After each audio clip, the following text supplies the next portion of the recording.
thanks everyone for coming. Good afternoon. So today I would like to talk about some methods for measuring how much some system, some generic system leaks about its secret inputs. And we will do so just by considering this system as a black box. So before we start, so this talk is based on some work we had published last year at PETS on where we used these techniques for deriving security bounds for website fingerprinting defenses. That's a kind of subclass of traffic analysis attacks. But then you see this talk is also based on some more recent work with Kostas Tsatsikopoulos and Katusha Palamidesi from INRIA at Ecole Polytechnique. And well, you won't find it online yet. It will be on the archive, hopefully soon. Right, so to give you an idea of where we are heading with this talk, so I'm going to first describe what I mean by a black box. So a black box will be, some black box accepting a secret and giving some outputs. And we'll be interested in understanding how much the output leaks about its secret. But kind of in this part, I want to give you a few examples of attacks where we can actually use this kind of framework. Then I'll move on to talk about what we can call the frequencies approach. This is kind of the de facto standard when someone is trying to solve this kind of problem, so of measuring the leakage. And we'll see that actually this approach has various problems, and so it cannot be applied in many real-world applications. Then we'll kind of reframe this problem in a very natural way as a machine learning classification problem. And we'll see that this will give us both theoretical and practical tools for solving this problem and for measuring the leakage. Once we will have these kind of security bounds, these measures, then we'll want to define some leakage measure and also show this epsilon security we'll define has some interesting properties. And then at the end, if we have time, I'll briefly touch on the fact that sometimes one, instead of measuring the leakage directly on the outputs of the system, may want to transform these outputs. And that's what we, in machine learning, we generally call the feature space. And with this, we'll obtain a kind of weaker notion of security. Right, so let me begin by saying what I mean by a black box. So I've already said, for us, a black box is some possibly randomized algorithm taking a secret input S and returning some output accordingly. And we make very few assumptions on this black box. Well, we assume that given some secret S, the output, the corresponding output, will be sampled according to some density function Fs. We do not know this function, but we assume there exists this function. And then secondly, well, if we want to decide how secrets are chosen, so the secrets be given as input to the black box, well, they will be chosen according to some set of priors. So a prior probability would be the probability of observing secret 1 or secret 2 and so on.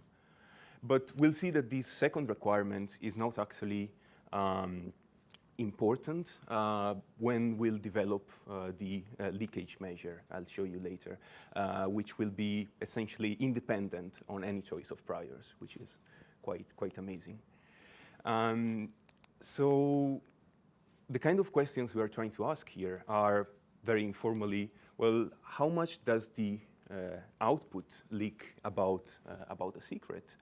Or kind of equivalently, how difficult it is to predict the secret given the output.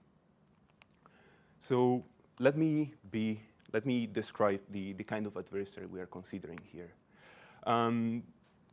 This adversary, the goal of this adversary is to predict the secret given the output.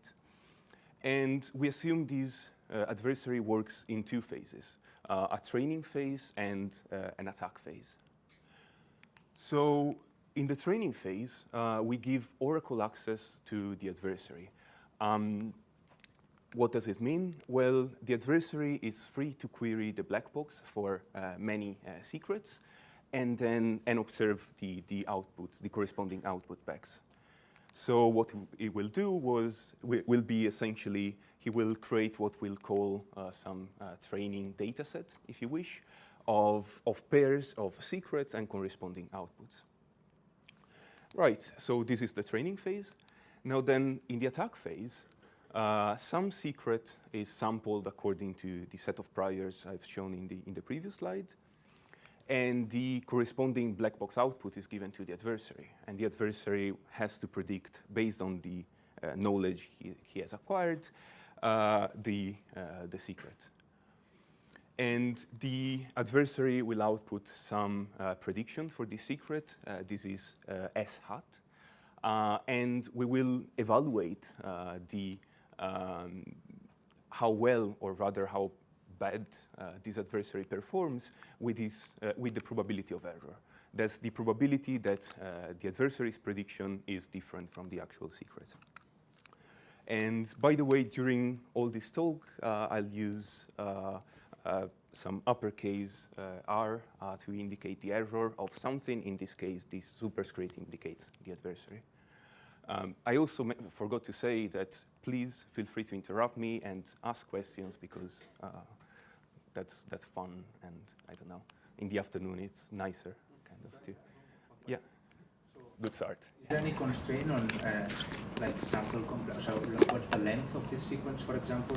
Like what's the size of this training set for the adversary, or what's the complexity of the attack phase? Right, okay, so restrictions on the adversary. Well, you'll see that the guarantees we'll formulate are for even computationally unbounded adversaries. As for the size of the training set, what we'll really care about is, yes, to keep this size very small, but we'll get there. And that's when we're actually trying to estimate the leakage of this black box. So we'll get there. But that's definitely a crucial problem, yeah. Does it also depend on the complexity of the black box? No, not really. We don't really care at all of what's happening inside the black box. And the reason is sometimes we cannot even model it. You'd see in some examples. We just care about the distributions that are output by it. Okay, so attacks examples based on this. Well, the first example is website fingerprinting.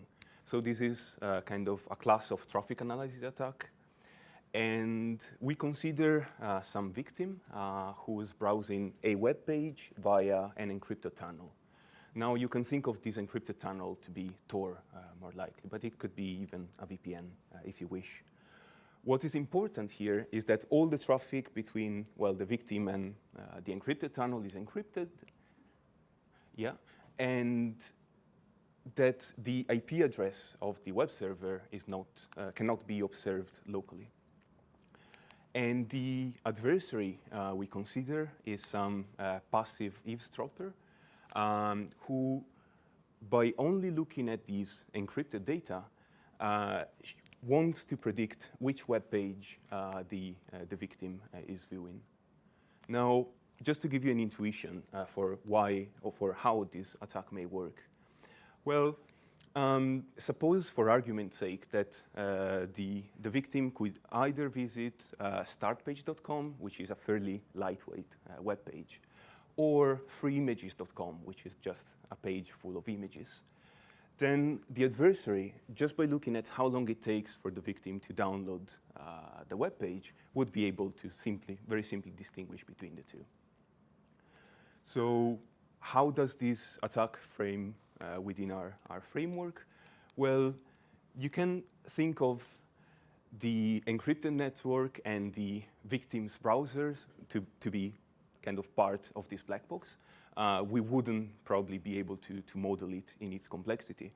And the input secret is the web page, and the output is all the encrypted network traffic. Another example, yeah, please. So then the set of potential secrets is finite? Right. Yes, yes, that's right. So that's actually important. So we assume here that the set of secrets is finite. And as a matter of fact, in this application, it makes sense to assume that the adversary knows what web pages the victim may be using, may be viewing. There are some different formulations, like an adversary may be interested just in a target page. So is she visiting the target page or something else, right? But they're all kind of covered within here. But the secret set is finite, yeah. So a kind of similar attack, if you wish, it's still a traffic analysis attack, is an attack by Wright et al. From 2007. So suppose there are two French penguins talking to each other over encrypted VoIP. Well, Wright et al. Showed that an adversary, just by looking at the encrypted traffic, would be able to predict what language these two penguins are speaking. And well, this, again, trivially kind of falls within our framework. The secret here would be the conversation language, and the output would be the network traffic. And then finally, a very recent example. These are the membership inference attacks by Shokri, Stronati, and Shmatikov from last year. So suppose that some company were to train some machine learning model, say for distinguishing between pictures of cats and dogs, which is a very relevant problem at the moment. And suppose they wanted, they were happy to give kind of oracle access to users. But on the other hand, they would like to keep the data which was used to train the model private. Now, Shokri et al. Showed that some adversary, just by looking at how confident some model is about its prediction, so yes, this is with 96% probability a cat, for example. So just by looking at this confidence, is able to predict whether the picture for which this model was queried, or the object X, was contained within the training data or it wasn't. And so kind of the secret in this case would be the binary question, the object X is in the training data or not. So in Shokri's case, how did he figure out that, how do you get this kind of accuracy? How can you be sure that, Right. So if I were to build this and I don't have access to the training data, how can I be sure that this is right? Right. So the intuition behind the attack, I'd say, is that the more confident the actual model, right, is about some prediction, the more likely that the objects for which it was queried was in the training data, right? And the reason, to some extent, could be overfitting. So the model is overfitted to its training data. There are some technicalities in how you decide what is a good, kind of confidence in order to make the attack work. Yeah. Right. So okay. So there are many attacks that can be framed under this framework. I could think of potentially many other side channel attacks, hardware computing over cryptographic keys, for example, and stuff. So let's try to think of what kind of steps we can take. And so we can do so by trying to understand what it means to predict between secrets, so to predict the correct secret given the output. Now, it is kind of safe to assume that, sorry, I'm going to work on for just a binary classification setting here, so just the secrets can only take values S1 or S2, just for argument's sake. So it is kind of safe to assume that the output given secret 1 will take some probability distribution, and given S2 will take some other probability distribution. So suppose these were the correct density functions for them. Well, then suppose also we were the best adversary, right? One who knows exactly these densities in practice. Well, then the very best we could do in this case to kind of separate the two distributions would be to predict according to them. So if we observe I'm never sure where to point at. If we were to see some object here, then we would predict secret 2. Otherwise, we would predict secret S1, right? But now, if we were to do so, we would still be committing some error. And the error would be exactly the red area you see here. Now, it turns out that this red area has a name, well understood and well-known name. It's the base error, right? So let me kind of remark this. The base error is the smallest error that any adversary can achieve. An adversary, even if computationally unbounded, at distinguishing between those secrets given the output. Right, so of course there's a catch. In practice, we do not know exactly, we do not know the true distribution of data. Otherwise, I mean, machine learning would be the most boring of sciences, and I don't know, life would be boring itself, I'd say. But still, what we can do, and what will be kind of the target of the next part of this talk would be, well, can we actually estimate the base error? And there are nice methods for doing so. So just kind of to recap, once we'll have some estimates of the base error, we'll be able to write this inequality. So the error of any adversary is lower bounded by the base error. Right, so as I was saying, in the next part, our goal will be to estimate the base error based on what? Well, suppose we were some analysts trying to define how much some black box or some system leaks about its input. Well, we would sample our system many times for many secrets and obtain the respective outputs, and we would create this data set. And then our goal is to estimate the base error on the basis of this data set. And then, as Adria was suggesting, well, we will want to do that with the fewest queries as possible. And what does this mean in practical terms?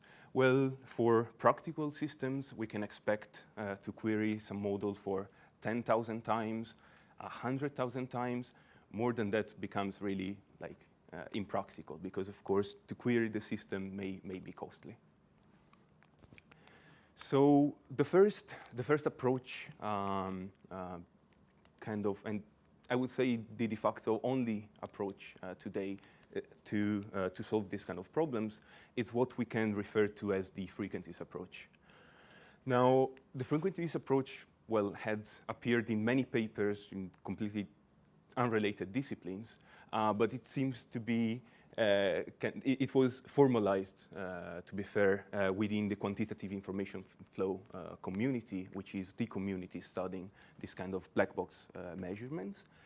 But it is essentially the solution people usually take when trying to solve this problem. So how does it work? Well, suppose the black box can only take secret inputs S1, S2, or S3. Then the idea of the frequencies approach is to create a lookup table where to each output we match the corresponding secrets that might have generated that output. So for instance, say we sample our system, we get back output 0.3, and 0.3 appeared when the secret input was S1, but also when it was S2. And then we can do this on and on. 1.2 corresponded to secret 1, 2, and 3, and then 0.7 only appeared when the secret was S3. Now, it is kind of clear now how we would go by to derive essentially the base error from there, how much uncertainty there is from here. So, for example, in the first row, suppose an adversary were to see the output 0.3, well, then they would have to choose randomly between secret 1 and secret 2. I'm omitting some details, but this is pretty much the idea under which this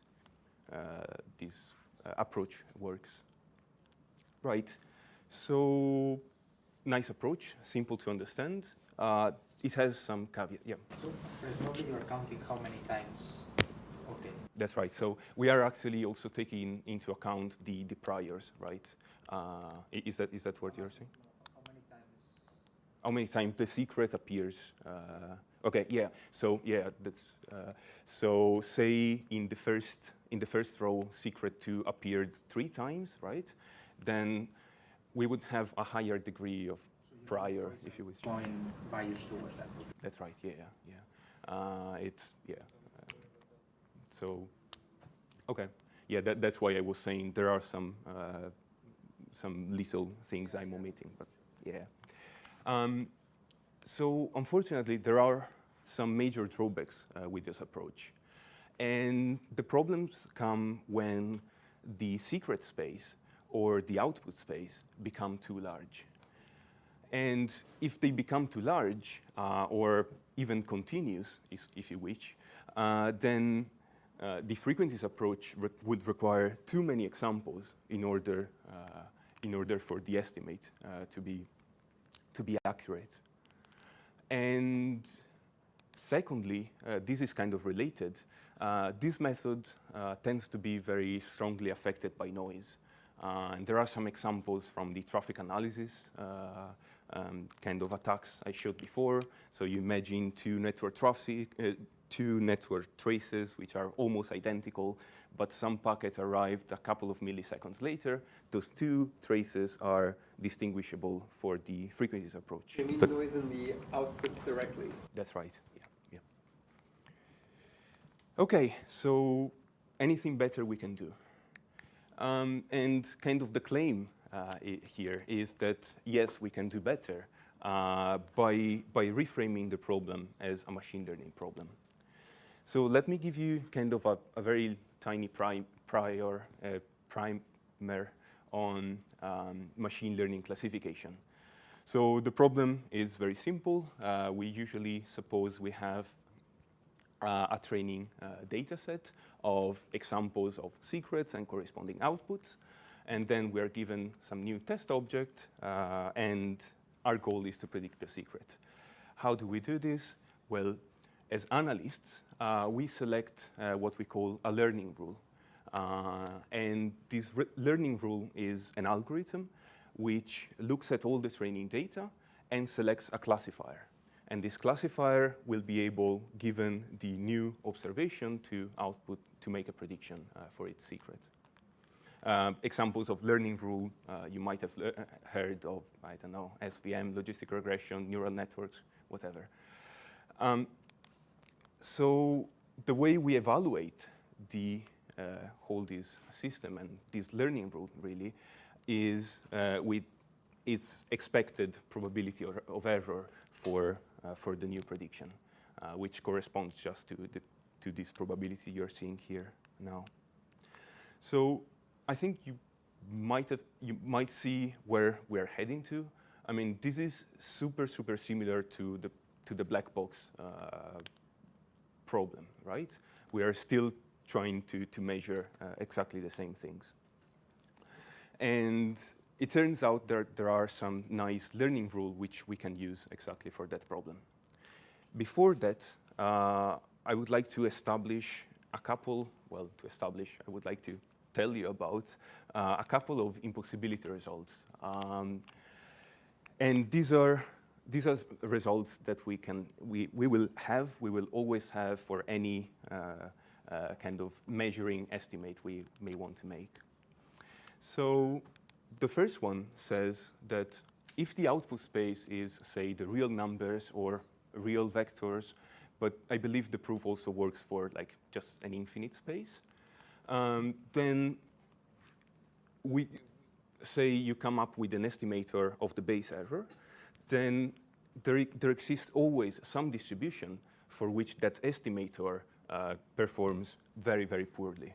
And by performing poorly, I mean it requires too many examples in order to give an accurate estimate. And as you remember from before, we want to make as fewer queries as it is possible to our system. The second result is usually called the no free lunch theorem in machine learning.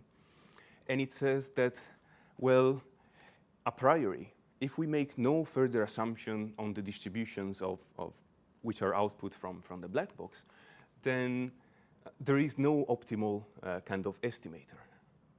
And so kind of the takeaway of this second theorem is that we will always have to try multiple estimators for the same problem, because none of them is guaranteed to perform the best. And the kind of takeaway of the first one is that whenever we're dealing with infinite output spaces, we will have to use some heuristics to verify the convergence of our algorithm. Right, so these were kind of the sad news. Let's move on to some more positive news. And so let me show you a couple of estimators that we can use. So the first one is actually a lower bound based on the nearest neighbor classifier.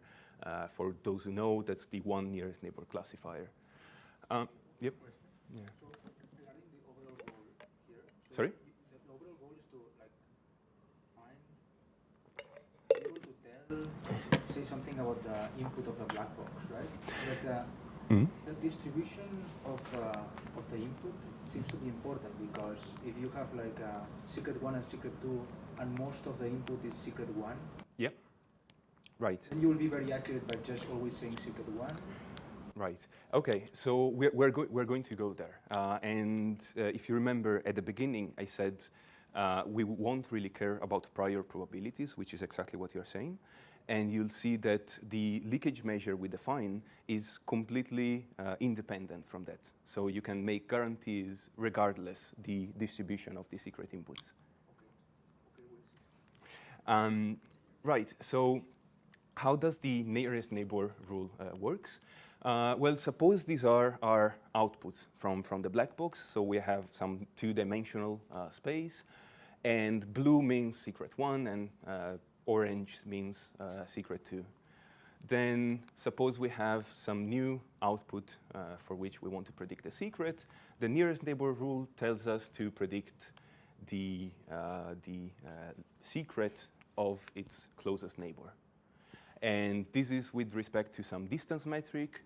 All I'm going to say next is going to be independent of the distance metric. So, okay, simple rule. Now let's go back to the problem we were trying to solve. So we know that the base error lower bounds the error of any adversary. But then Cover and Hart, with a paper from '67, shows that this kind of weird expression is a lower bound of the base error. Now let me kind of walk you through this expression. So we need to know L. L is the number of potential secrets that there are. And then we need R and N. So this RNN is the error of the nearest neighbor classifier. So how does this work? Well, we collect a bunch of data, and we use it to train our nearest neighbor classifier. We compute its error on some holdout data set, on some separate data set, and we plug its error in this expression. And Cover and Hart show that if, as the training data grows asymptotically, then then this lower bound will hold. Now, this is asymptotic in the number of examples. I've showed before that, well, this is something we will always have. The good news is that in practice, this bound, we can verify empirically that this bound converges, and it generally does for security applications I've seen. So, nice. So this is a lower bound. You may be a bit more optimistic and say, well, I actually just want to estimate directly the base error, right? Instead of just having a lower bound. And it turns out that the k nearest neighbor rule can help us to do that. So KNN works as follows. Again, we have some training data, and we want to predict the secret for this new object. Well, say we pick k equal to 3, then we do a majority vote over the secrets of the the 3 nearest neighbors of the output to predict. And now a theorem by Sohn from 1977 showed that if we choose carefully k with respect to the number of examples, with respect to the size of our training data, then we can actually estimate the base error. So here's the theorem. It says that if we select k as a function of n, and such that satisfies these conditions, so that kn over n converges to 0, but kn converges to infinity as the size of the training data increases. So just if it satisfies these kind of conditions, then the error of the nearest neighbor of the k nearest neighbor classifier converges to the base error. So the idea is similar to before. We have this training data, and on some holdout set, we measure the error of the k nearest neighbor classifier under these conditions, and we know that that will be an estimate of the base error. And so we'll be able to write something like this. It's not super formal, but that's kind of the idea. Right, so is this just beautiful because the nearest neighbor is beautiful? Well, it turns out there's a whole class of machine learning classifier guaranteeing this property, so that their error converges to the base risk. And this class of classifiers is called the universally consistent classifiers. So we can do even nicer tricks, which I'm kind of omitting. Here I want to give you a flavor, but this is essentially the idea. We run one of these classifiers, we compute its error, that should approximate to some extent the base risk, and we want, of course, to verify heuristically its convergence. Okay, so here come some experiments. These are kind of nice experiments between the frequencies approach and some nearest neighbor rules.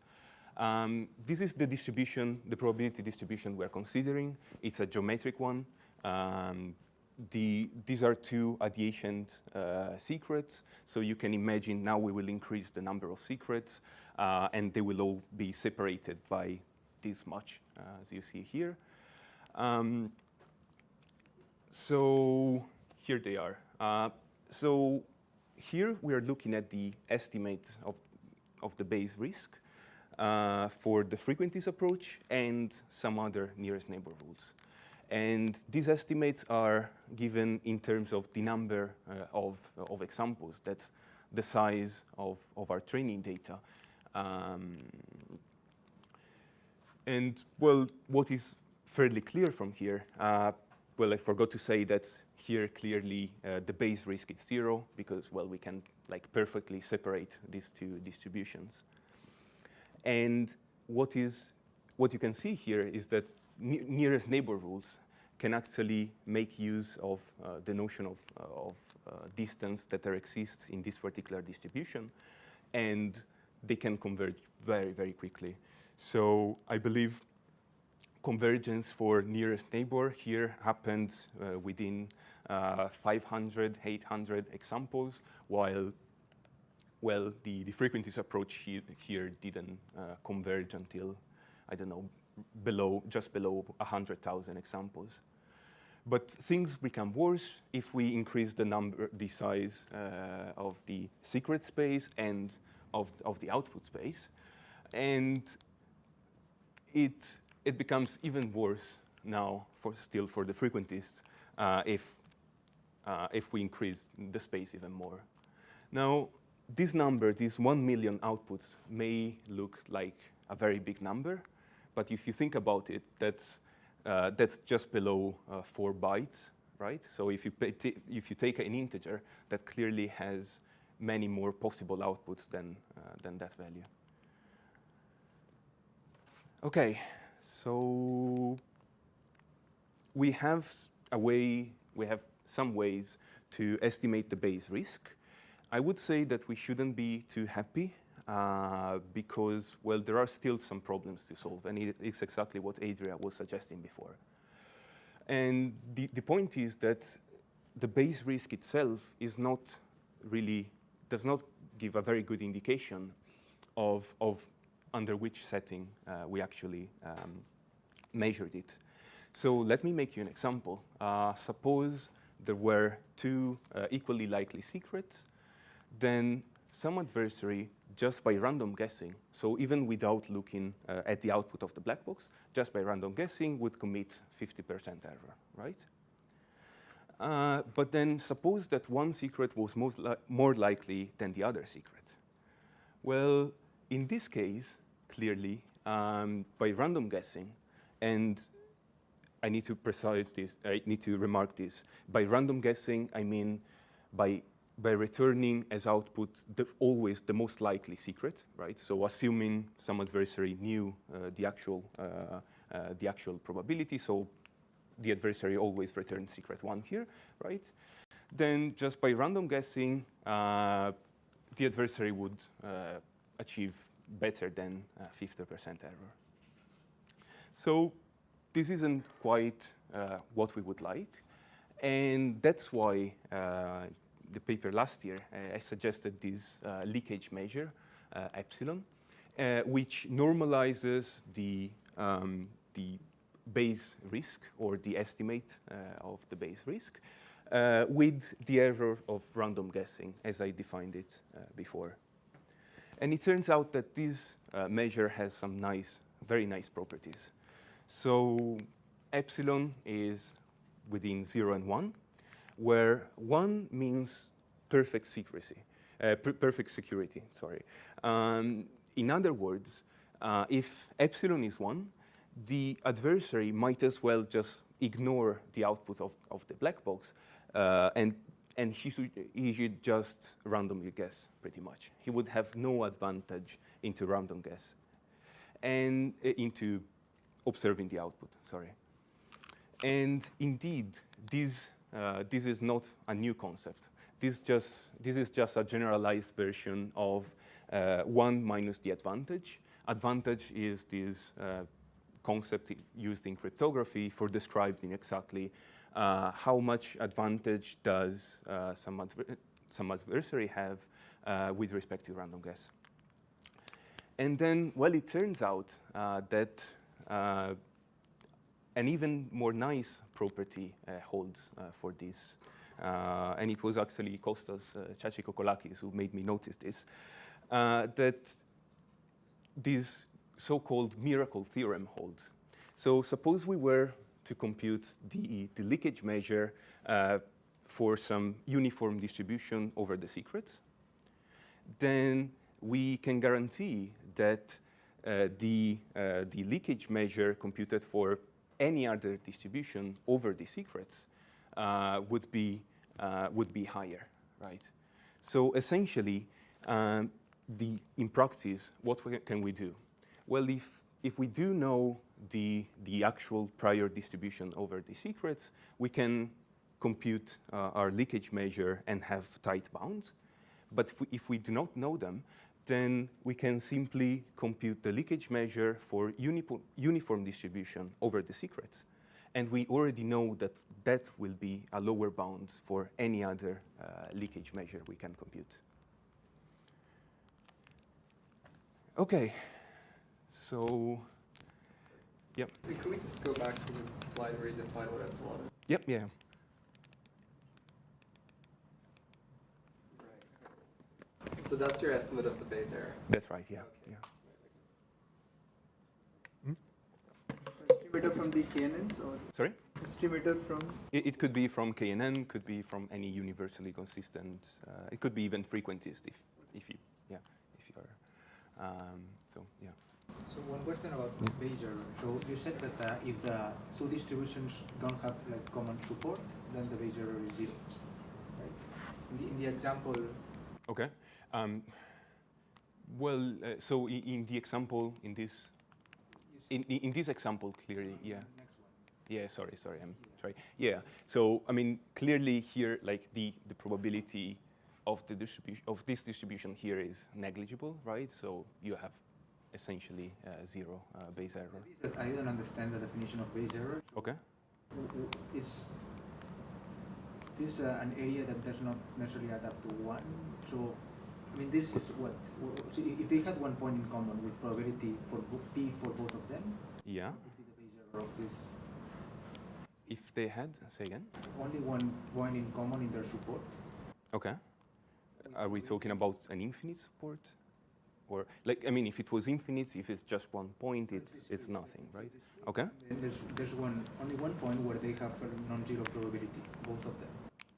Right. Okay. The Bayes error in that case. Right. Okay. So okay.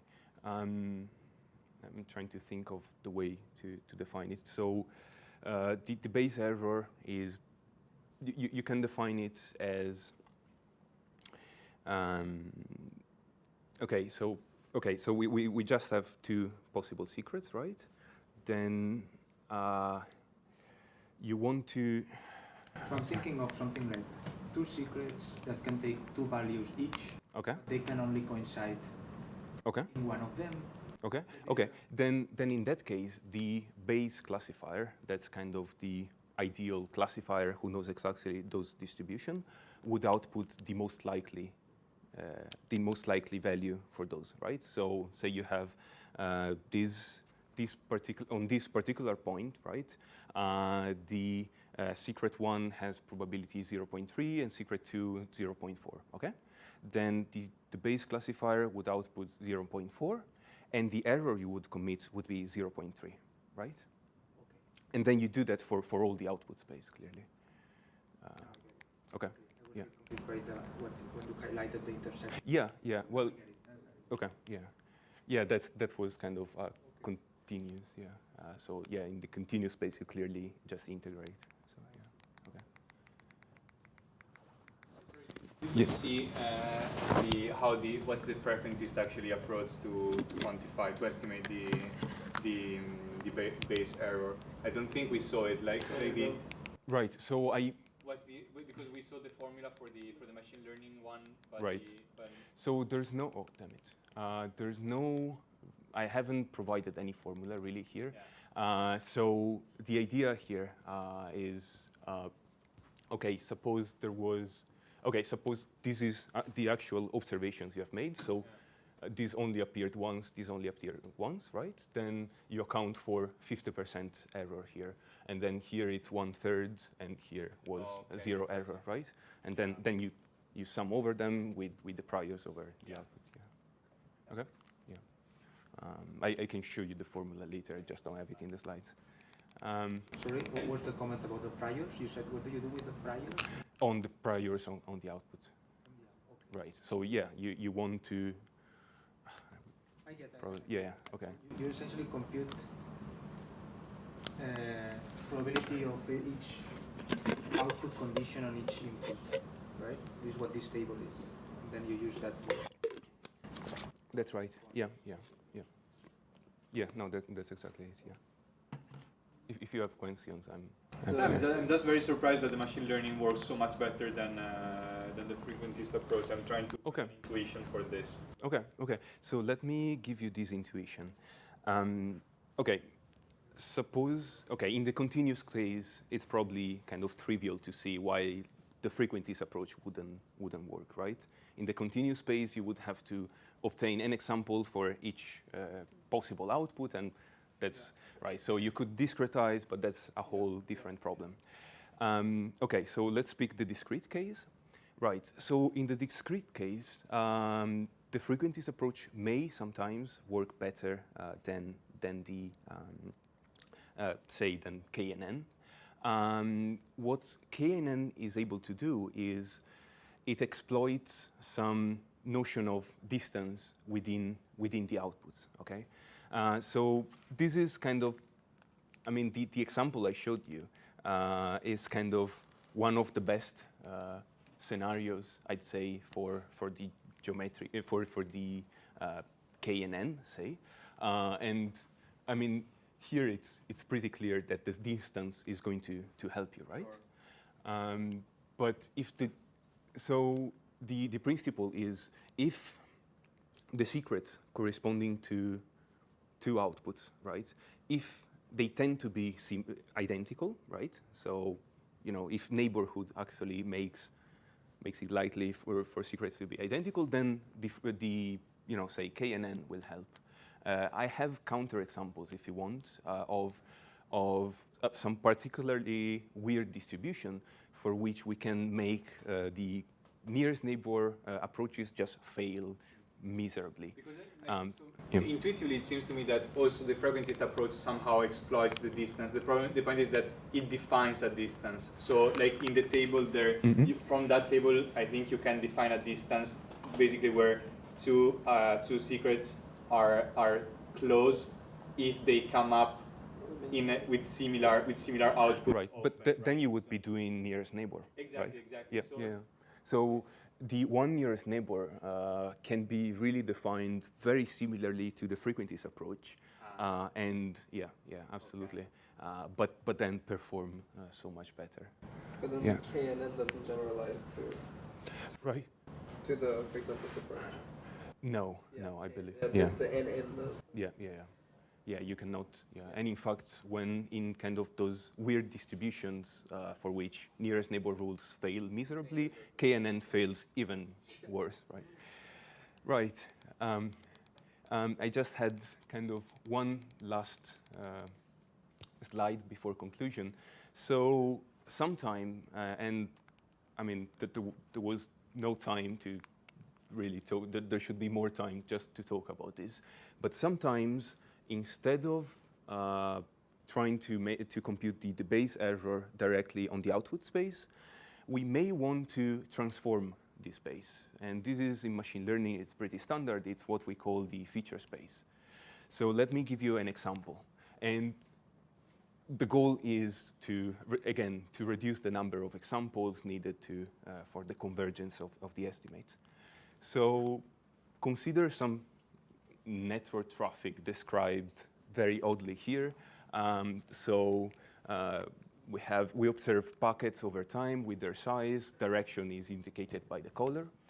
Then I could show you some examples where estimating the base risk in this space, in this very weird space, would just not converge or converge too slowly.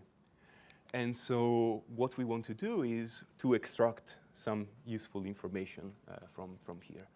So the idea is we will use some feature extraction algorithm, phi, which extracts useful bits, such as the total communication time, how long this network trace goes on for, the average packet size, and so on. Now, if you had to do that for some system, for some black box, then what you would obtain would be kind of a weaker notion of epsilon security, would really be an epsilon phi security. And this means that if someone were to find a better transformation, a better set of features, then your security wouldn't hold anymore. And I actually used this last year for the problem of web-side fingerprinting, which is what you're seeing here. So different colors indicate different feature sets, different transformations. And a dashed line indicates the lower bound, and the continuous line is the error of the corresponding attack, say. And well, you can see that, I mean, this picture really was to show that the lower bound works well in practice. But you can also see that if you were to estimate your security with these purple features, then, you know, sometimes later, someone like Jamie would come and break your stuff. In fact, the red one is his attack.